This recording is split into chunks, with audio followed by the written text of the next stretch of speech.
Healing Step to Wellness. I'm Dr. J, And I'm May.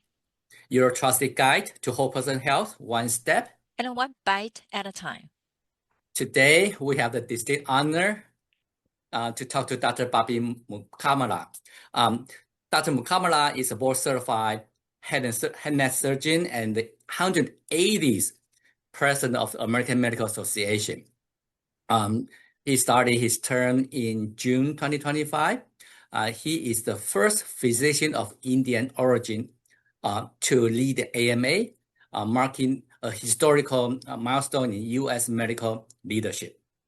And based in Flint, Michigan, Dr. Mukamala has been in private practice since 2000. I think that's another special feature of this presidency.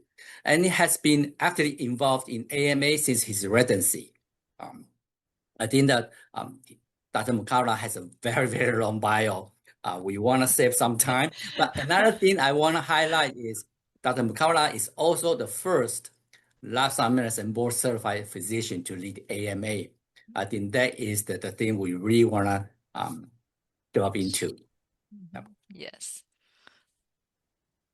Nice to be here with you both. Thank you very much. It's a nice reunion in my mind, seeing you guys again. Thank you. Well, Dr. Mukamala, we had a pleasure to have you present at our 8th annual conference at the, for Lotus House Foundation about close to 3 weeks ago. And as a keynote at our conference, you also deliver a beautiful, inspiring presentation at a Mayo Clinic Grand Round. Both topics is about related to lifestyle medicine, and one is focused on the clinical practice, and one really focused on the community. So today, we would like to dive further about the preventive care.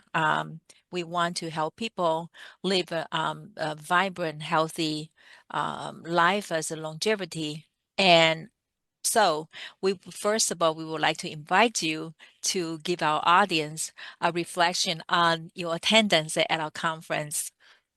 And what do you think about it? It was an amazing experience. I mean, this year as president of the American Medical Association, obviously there's a lot going on in the healthcare system. And so many places that I go, I talk about all the work that the American Medical Association is doing to improve the healthcare system.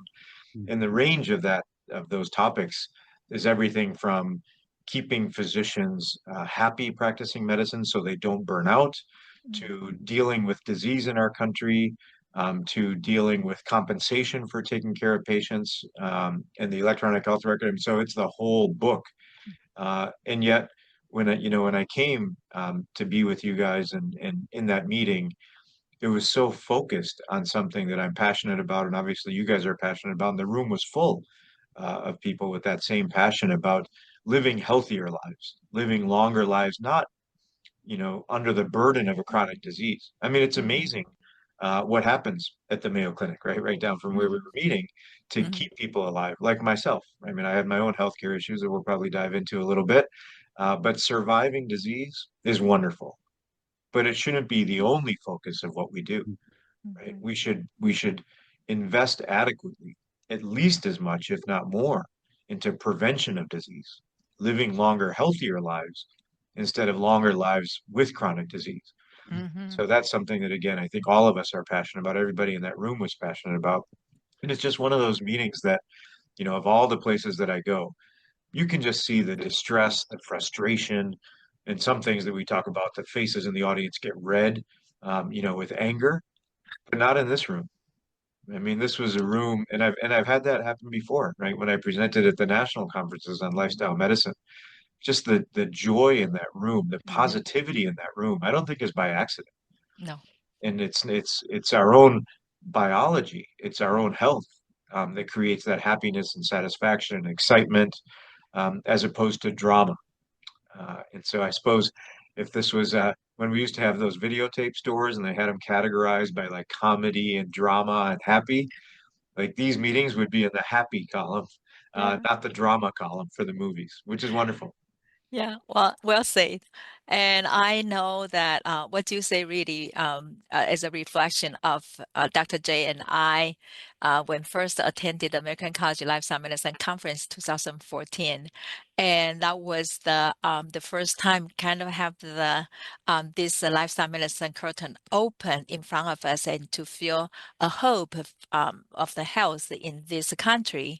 And we too believe and would firmly that we found the answer, as what you just described. We found attendees. Most of them are the healthcare providers at all kinds of a specialty, and they were so happy and so vibrant, and you can sense that energy, the happiness, and that is just a reason continue to attract us going back for 10 years in a row. So this is the kind of a work that we feel like is truly tireless and it's rewarding. Yeah, think about it. You brought up another way to think about this is that there are some things that are contagious that we don't want, right? Like Yeah, a COVID virus. yeah. But happiness is also contagious. And I don't think we ever think about it that way, or we don't think about it that way enough. Uh, but but satisfaction and happiness with our careers as healthcare workers, with human beings, Hmm. is something that is contagious in a good way. The Hmm. more Yeah. we Yeah. catch that, the better. I think that there's one issue about the happiness in among physicians, providers, is we love lifestyle medicine. But as you know, in private practice, reimbursement is a big part of our practice. How do we make lifestyle medicine practice enjoyable? No, while we're delivering this healthcare philosophy to our patient to make them more vibrant, healthy. Because lifestyle medicine practice takes a long time. We want to talk to the patient, we want to educate them, empower them, and they have to trust us before they will really tell us their stories. It takes a long time. Hmm. But in healthcare, in health insurance, talk is really cheap. Uh, that you can talk an hour, but you get paid less than doing the small procedures. Yep. So how do you think that we will be able to make it sustainable for the providers, physicians to really use a lifestyle medicine approach on their practice? Yeah, I think you made a great comment there, Dr. Jane. That is that, when we're in the patient room, period, whether or not it's spending the half hour necessary to talk about how much sleep they're getting and what their exercise ability is and what their neighborhood is like to be able to go for a walk, uh, or to talk to them in depth about the consequence of that. So not just the prevention of disease, but any conversation, even when they have disease. When I diagnose somebody with oropharyngeal cancer, right, that's something that when I'm spending that time with them in the room, that's critical. Hmm. But yet the system doesn't support that at all, right? And like you said, that just the economics of it, that's a wonderful use of my time, and I'm happy to do that. But when I come out because of something like the shortage of physicians in Flint, Michigan, right? My office, and it's a little bit different now because I'm president of the AMA and I travel for 200 days this year, but usually my patient next available appointment is 2 weeks out, Mhm. right? But they're waiting for a long time. Sometimes other physicians, it's months out. And so when you have people waiting, it's almost more pressure to get people turned over faster in the office so they don't have to wait as long. And that's just to keep patient care at a high quality by not making them wait to have their oropharyngeal lesion checked out to make sure it's nothing bad. But on top of that, on top of the physician shortage, the compensation method from insurance companies, from the coverage that people have, doesn't support that either, right? Our overhead to manage our offices, to take care of our patients has gone nothing but up. I've been in practice for 26 years. I mean, the employees that my wife and I have in our office back in the year 2000, 10, 11, 12 bucks an hour. Now it's double that, right? That's normal. But yet the compensation from an insurance company to be able to take care of the patients in the way that we want and spend the time that we want is not there. And so this is something that the AMA, and I'm proud to be president of the American Medical Association, because this is exactly the message that we give to those that are in charge, right? That help to create a system that's better for our patient's health and better for the physician satisfaction, so we don't burn out, right? I don't mind working until the sun sets, as long as it's between me and my patient, as long as necessary to keep them healthy and to treat their disease if it does happen, than dealing with all of the time I spend in front of the computer or talking to my office staff about something like prior authorization, to do the right thing. That's where I Right. don't want to spend my time. And Right. so that's exactly what we work on. Right. Right. Especially the deny claims, Mm-hmm. kickbacks. You have to fight all of those. It just waste of the time, everybody's time. Yeah. Yep, Mm-hmm. absolutely. And I think that kind of that is the ugly part of the practicing medicine, especially for private pay. No, the private practice, because of the smaller team, and we as a provider we have to wear multiple hats. To how to keep our door open, but also what can we do to do the best treatment for our patient. A lot of time, they just wanna be their provider to listen to them because they wanna be heard. So at a conference, you also pinpoint one thing that really resonate with me. Like we have to do more than um, the exam room. The preventive care has a lot more. We have a lot more work to do beyond the exam room. So, which means that it related to the community health and how you bring that to the community level to embrace the preventive care. So, what is your ideal community-based initiative to accomplish this goal? Yes, no, I think that that's a wonderful thing that you remembered from my comments, because it's something that I say a lot when I talk to those that have an influence on healthcare. And that is that even if we did get 30 minutes per patient to talk about everything that we could in that moment about their health, that is just this moment in time Mhm, compared to everything that led to that appointment and then what they do after they leave. mhm, Right? And so to think that in these 30 minutes, we're going to fix their health and maximize their health in a good way for their life or till the next appointment is very foolish, right? It's very naive because there's so many factors that affect their health. And what mhm, we need to know and what they need to have access to are those things that can improve their health. mhm, Basics of that, right? The most basic, access to healthy food. I mhm, come from Flint, Michigan. This is where my parents immigrated from India. mhm, I grew up there. Now Nita and I have our medical practice in Flint, Michigan. It is not Beverly Hills. mhm, It's not a fancy place to be, especially in the city where Mhm. Nita and I live. Right? Life expectancy in our city where we live is 68 years. Wow. Mhm. In the suburban part of Flint, Michigan, where my parents live, where I grew up in the suburbs, 81 years. Right. Mm, And so massive difference. And so many people think, oh, you must be thinking about 1960 versus 2026. No, this is the data within 2026. Right? And so these are the things that are affected not by the 30-minute appointment, but the Mhm. entire neighborhood from the access to healthy foods, mhm, right? Which is one of the main principles of lifestyle medicine, but also a place to exercise.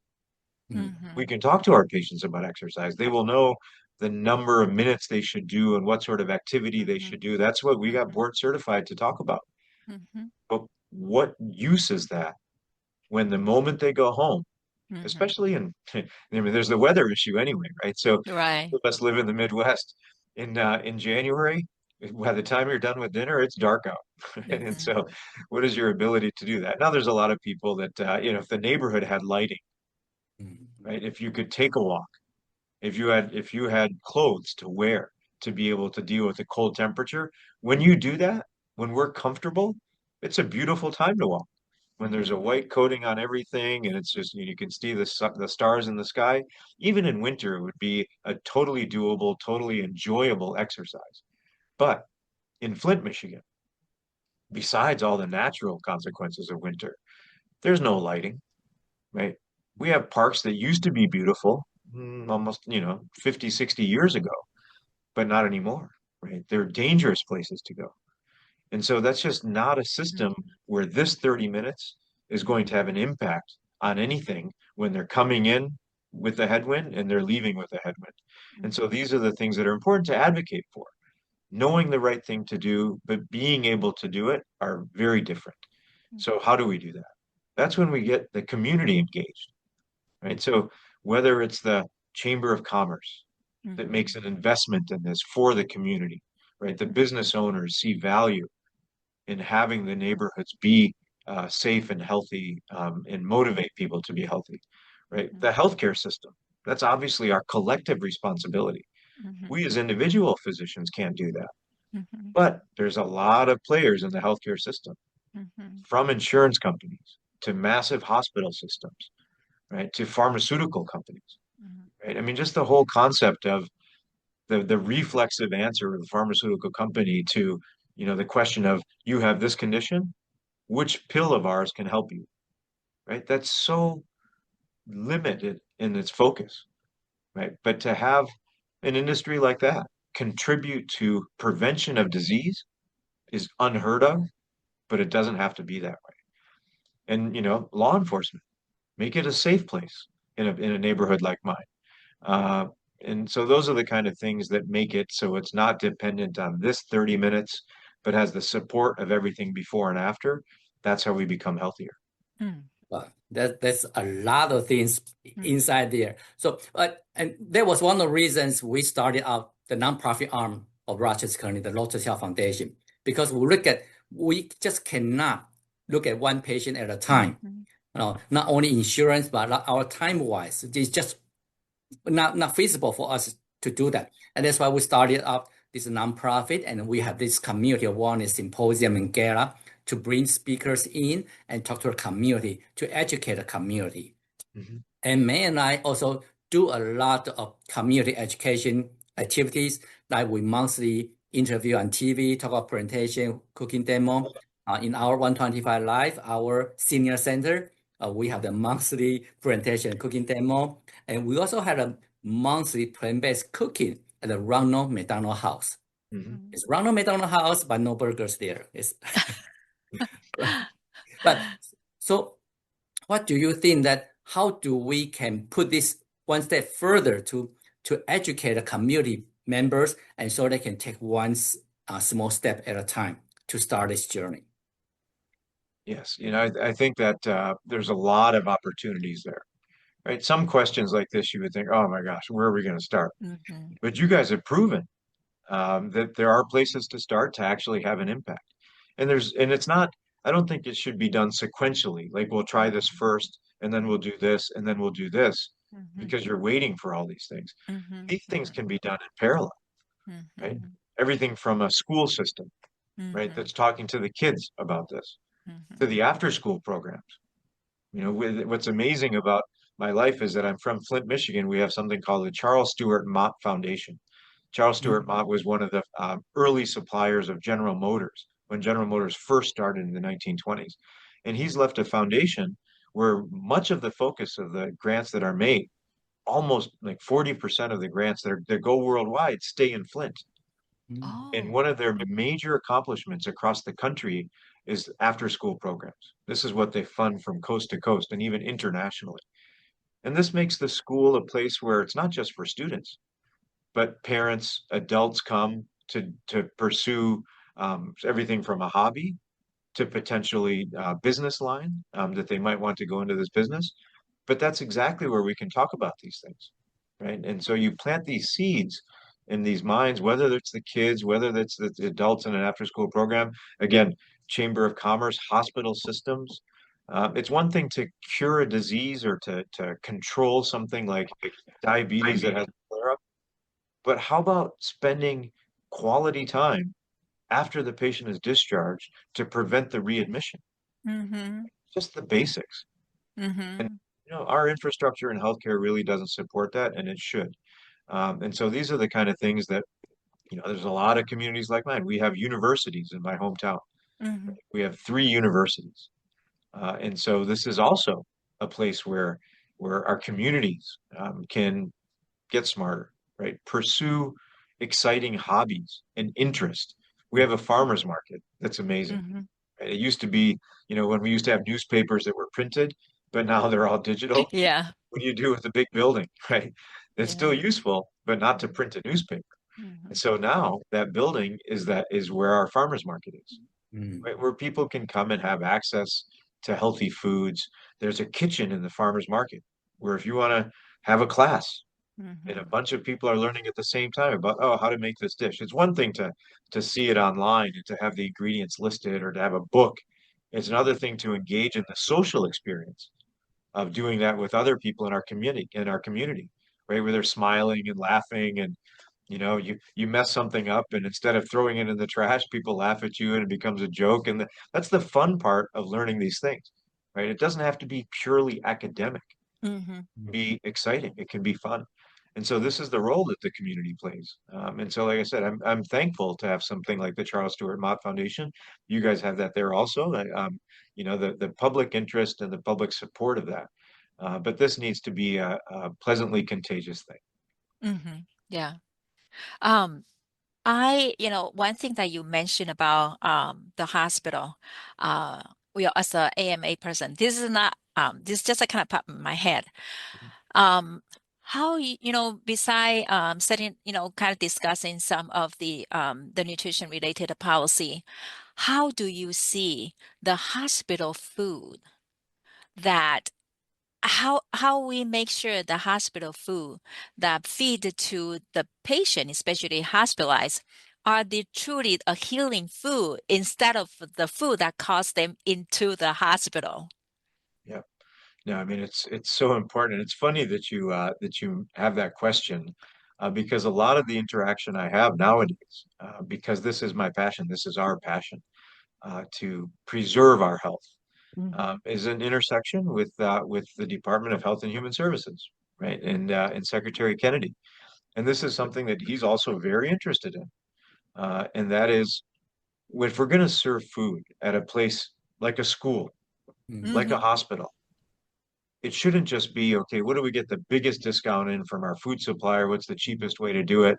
Everyone sort of has this tendency to think that to serve healthy food is going to be so expensive we can't do it. Mm-hmm.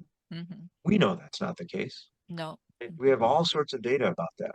Mm-hmm. But when the bias and the culture it leads you to that default theory that it's going to be expensive, we can't do it. We're going to stick to this, highly fat, high salt, lots of oil, lots of preservatives, things like that. That's the default answer, but it shouldn't be that way. And so there's this whole concept of anything where there's a carrot and there's a stick. Yeah. Yeah. So the carrot is sort of exciting people and saying, hey, help them solve this problem. So they're serving healthy food. The Mm-hmm. stick is, of course, to not get financial support if you don't do this. Right. And so there's two ways to do it, and people have different philosophies about it. But both of them bring attention to a problem that can be solved Mm-hmm. as long as we focus on it, as opposed to just being a default order for this supplier to bring in this food, which is how things tend to be. Well, I think hospital is a different situation than school. Mhm. A few years ago, I had the misfortune of staying in the hospital for one night.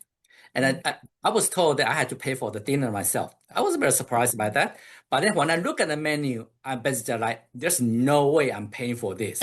Actually, I just one call away and may deliver me dinner. But Yeah. that is more different from school because school, they follow the USDA guideline. Yes. And that is totally different from the hospital that they have more their autonomy to purchase.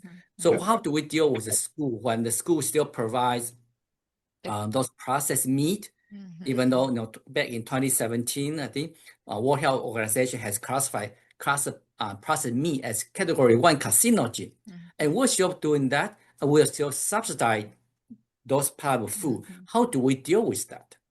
Yeah, I mean, so clearly these rules need revision, right, and updates. And this is exactly what I mean, whether you call it Make America Healthy Again or whether you call it improving the lifestyle of everybody, those are just different ways to phrase that major component of our preservation of good health is what we eat. And there shouldn't be ways to get around that when there is regulation. Like you said, school should be the easiest place because they have to follow a protocol. But if the protocol allows this and that, it needs to be revised. And I think that's the attention that it's getting now. And there's different, levels to what's easy and what's difficult. In fact, in a meeting I just recently had, to have something, there's ultra processed foods that can be a challenge, right? I mean, Yes. there's so much that's not good for you. Very rarely do you have a component that actually has something in it that is useful. So not all processing is bad, but I would say the majority is bad. And so to be able to do that within these rules means that the rules need to be revised. So that's no longer a risk. And that's exactly what the current administration is focused on. Yeah, May and I were on your webinar about the Yesterday. ultra-processed food. And I think that issue is not just they are bad for your health, but also they make you addicted to it. So Yes. that is the tricky part over there. Yeah, that's some creative slash sinful marketing. Yeah. I mean, it's one thing if you like it naturally and you're like, oh man, I really like that. It's another thing if you're chemically induced. It's almost like somebody hypnotized you. So it's not your normal brain function. You're hypnotized to say, oh, I gotta have more of that. That's a problem. That's not right. So I want to acknowledge your effort in making those health serious through AMA because this message need to be heard by the general publics as well because they don't know what does it mean by ultra processed food or highly processed food. And then that, even though we thought that we know that, but still there are different level of processed food. So, and as you aware of that, a lot of people came to the conference 2 weeks ago from the majority of folks are community members, and people just are so eager to know what can I do in my community, and you put a very simple suggestion, say start from small. Start from ourselves, our family, community, and then further out. So you also mentioned about you have an initiative, actually invite the local high school students to do the blood pressure measurement at a farmer's market. That to me is kind of a win-win for multiple party. One is you actually take that opportunity to educate the youth. Number two, you actually kind of help people like they encourage them to go to farmers market and then take that opportunity to educate them. So you want to share more about this is something so simple that we can do, especially the good weather is coming. Yes, for sure. I guess the one step backwards in your question is that it's one thing to sort of educate the community, but we as healthcare workers also need some education Yes. about the value of nutrition. It shouldn't be something that we assume that, I learned this in medical school. We just need to get this information out there. We need to get that information into our own head because, one of the things that really uh, shocked me to remember and then realize what's still going on, the amount of time that I had as far as diet nutrition in the classroom at the University of Michigan. I was the class of 1995, was maybe an hour and a half Mm. in the entire M1 and M2 experience, which was classroom based, and certainly nothing in M3 and M4. And so then I was curious about what's it like now. It must be better. It's not, right? One of my roommates, his son is a second year medical student. Mm. And so I reached out to him, I texted him, I was like, hey, how much of this did you get? 2 hours, right? And this is at an Ivy League school, Mm. right? And so it's not just conveying our knowledge to our patients. When we ourselves lack that knowledge, it is not going to do much good, Mhm. even if we had the time. And so that's why I think that it's important to add that to the curriculum. And that's what the Mhm. American Medical Association said. We will take responsibility for that, right? In the dietary guideline revision This is what we said to the lawmakers, right? To HHS, to Secretary Kennedy. This is our responsibility, right? Including those that are involved in medical education and in postgraduate training and graduate medical education to make this part of that knowledge. And then, the interaction that we have with our patients, right? To be able to make them excited about improving their health. Like you said, just setting some high school kids outside of our farmers market just to help people know what their blood pressure is without having to wait for a doctor's appointment. Mm-hmm. And it was amazing, exciting, and disappointing all at the same time, right? It was amazing to have high school students in what's called the HOSA program, the Health Occupation Student Association, people that wanted to go into healthcare. And they're sitting out there, and we set up a table, and we got these certified blood pressure cuffs, which is, again, a big passion of the American Medical Association to screen for blood pressure, to help people do it on their own, not with some random blood pressure cuff that you found online, but something that has actually been proven to be accurate, right? And there's an AMA resource to find those. But to use that and then see what people's blood pressure is, let them know. So everything from teaching a future physician to helping the community. And what was disappointing about that, 25% of the people that we just screened their blood pressure randomly had stage 1 hypertension and had no idea, right? And the default is, oh, I was just nervous, right? And we know it. We call that the white coat syndrome, Yeah. right? Yeah. But we didn't have white coats on. We were dressed like this, in like t-shirts and shorts.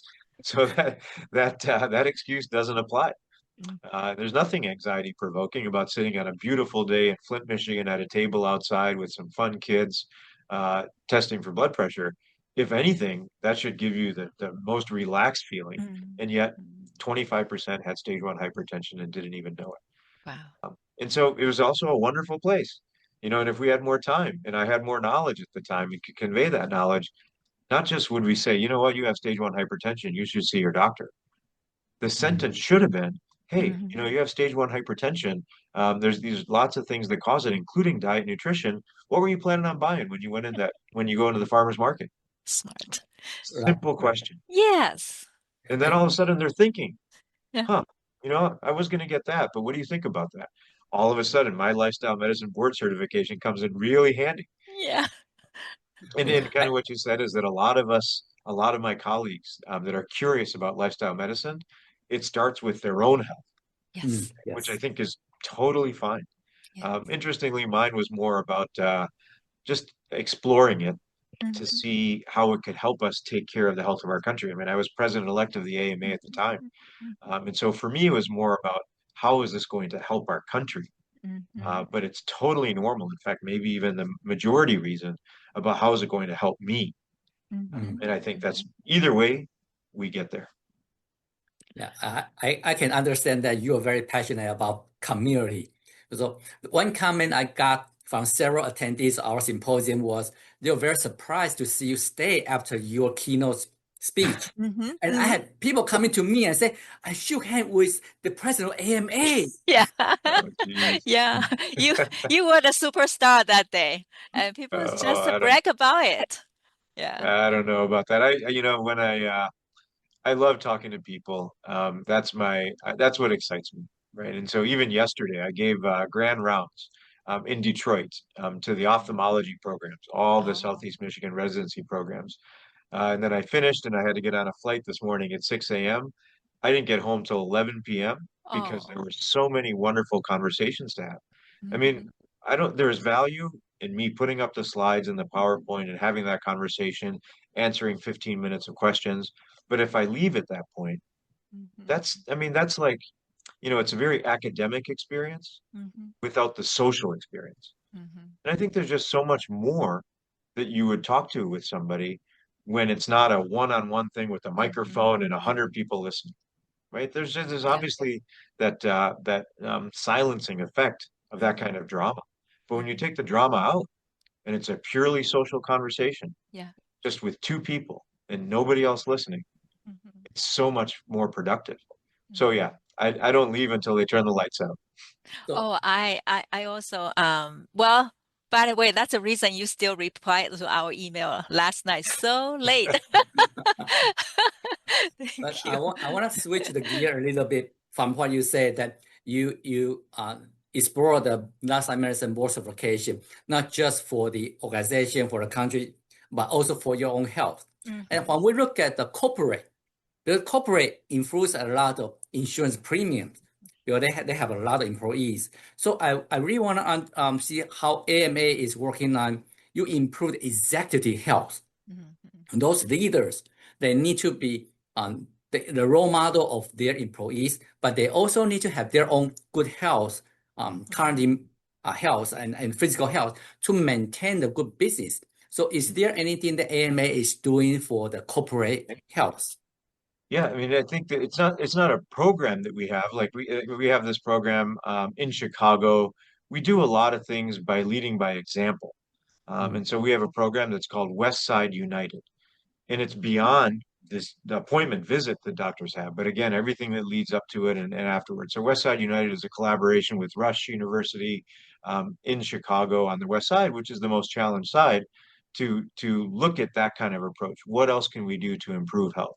And so I think your question is about for those people that are leaders of the business sector in our communities, right? Like the chambers of commerce. How do we prove to them what can we do so that they can, one, see the value in this by improving their own health, that then also then the next step is logically to say, wow, if I'm healthier, I'm more productive. And then the millisecond later, they're like, wow, what if I had more employees that were productive, that were healthier, that are having to miss less work by going to an appointment for a flare-up of a chronic disease or the development of a stage 2 hypertension from their stage 1 hypertension? It's worth the investment. And so that's something that we've done in Flint in a little bit different way than just nutritious food, but a healthy way of being, right? So we have a program in our Crim Fitness Foundation that is about physical health and nutrition was what it's been about for decades, the standard sort of approach to improving health. But now we've added mindfulness, right? So we have a mindfulness committee of the Crim Fitness Foundation where it's not just physical health, it's mental health. And so that's something I have the luxury to chair.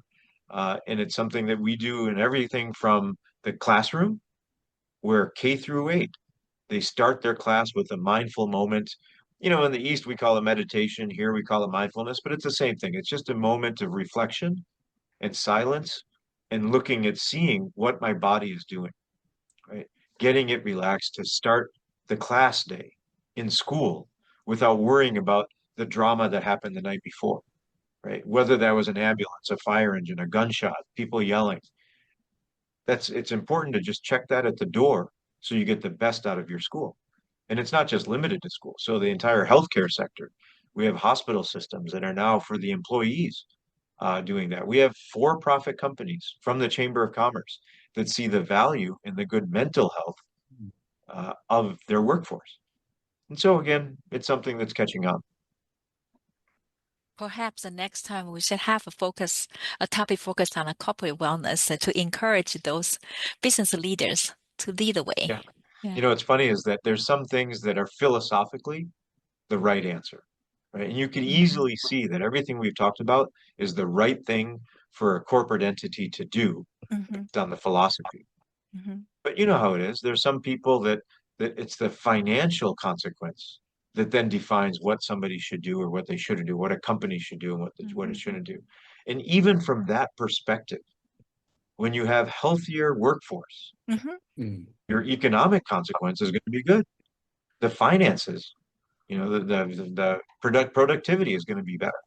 So whether or not it's a moral motivation or whether or not it's a numerical motivation, both will come to the same conclusion, right? Which is wonderful. That's rare.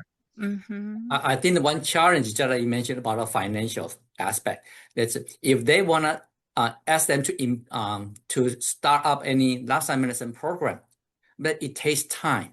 You may not see the drop in their insurance premium until maybe 2-3 years later.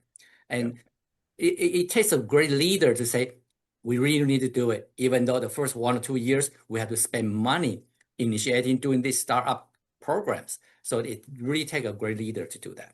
However, but one thing I would say though, Dr. J, is that we remember from our board exam, right? One of the things that was amazing to read in the prep for my board exam was that this isn't something that you have to wait 2 years for. Some that's things right. naturally you do, but That's right. literally within weeks, Mhm. you Yeah. see the benefit, right? Yeah. With this metric or that metric. Yeah. So that's what I would say to the Chamber of Commerce. Yes, this is an investment. Some of that Mm-hmm. investment, it's like, when you look at the financial consequences of your stock investments, you Mm-hmm. can see what happened in a month, and then you Yeah. can see what happened over 5 years. But you get gains on that Mm-hmm. investment within a month. It's not something you have to wait years to do. And so I think that's important to share. However, allow me to inject something about a finance. Actually, if you look at most of a corporate, they already invest money on the wellness, but Mhm. whether take the to review what they doing in Yeah. terms of a wellness program, whether that is effective or not, and then kind of modify that to a lifestyle approach that can be more effective. Mhm. So I think one thing I do identify most commonly you adopt it is okay. The company provide the incentive, but you go to gym, you go to have a telehealth, but quite frankly, how many people really use Mm. those benefit, right? So Yeah. just like Dr. McConnell, like you mentioned, if it's easy to change a person's lifestyle behavior, like for the physician to put a prescription, go exercise 30 minutes a day, and then do eat healthy. I mean, we won't have this chronic disease concern.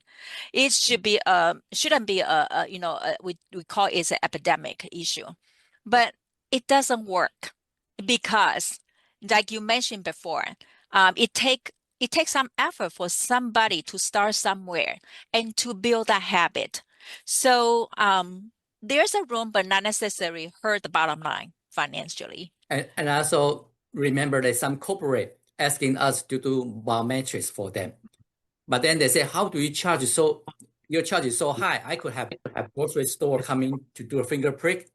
But the issue is that they just want to provide a program for providing a program for say, per se, not really dig into how accurate it is, whether there's any follow up based on the results. So that's another aspect of the corporate.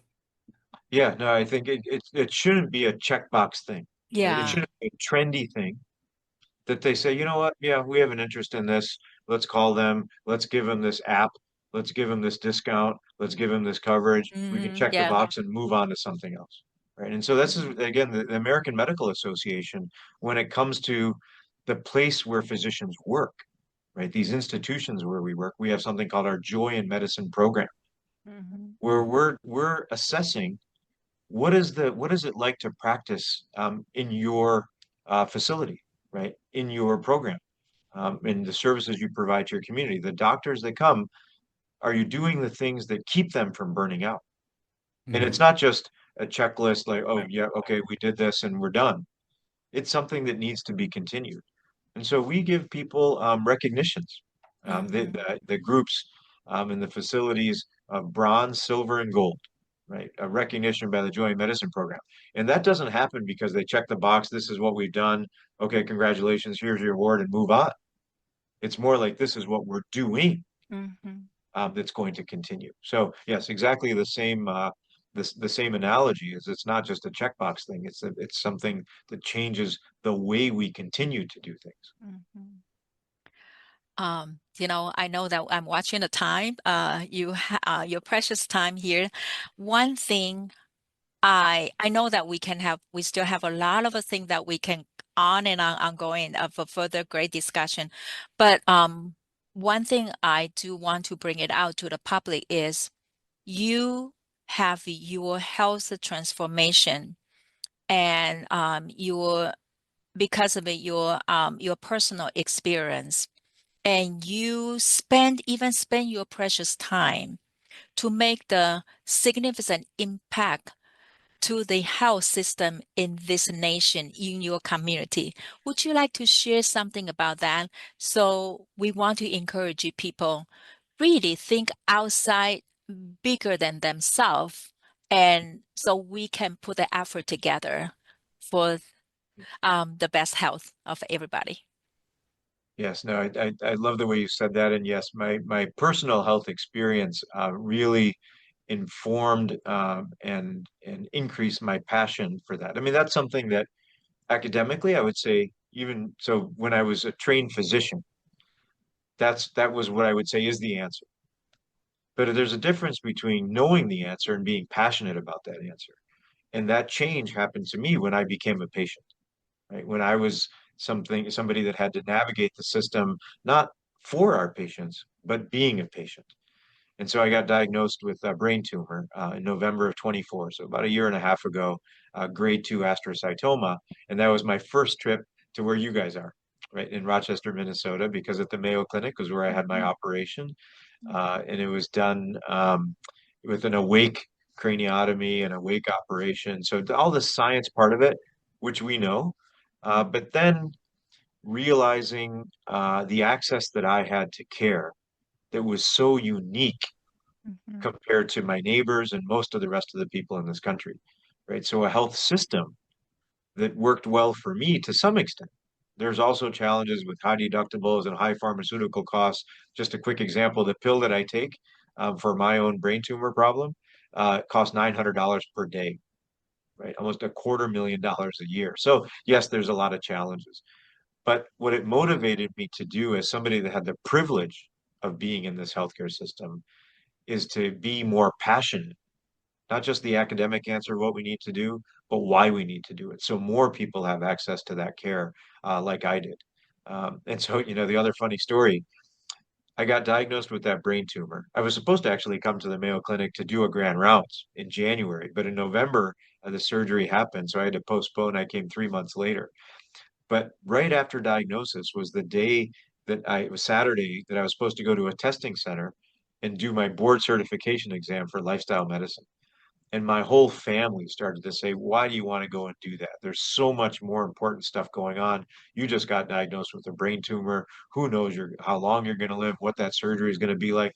Just forget about those boards. And so I was thinking, well, should I go? Should I not go? And it was Thanksgiving weekend. So all my friends came in out of sympathy for me, right? People I haven't seen in years are coming to be empathetic because their best friend just got a brain tumor. And it was a holiday weekend, so they all had some wine with dinner, and they were a little bit, feeling pretty good, a little too good. And so they slept in on Saturday. So all my friends are sleeping. I was the only one that was awake. So I was like, you know what? What am I going to do for the next 3 hours? I might as well go take this exam. So I went to this testing center and I took my lifestyle medicine board certification exam, and miraculously I passed.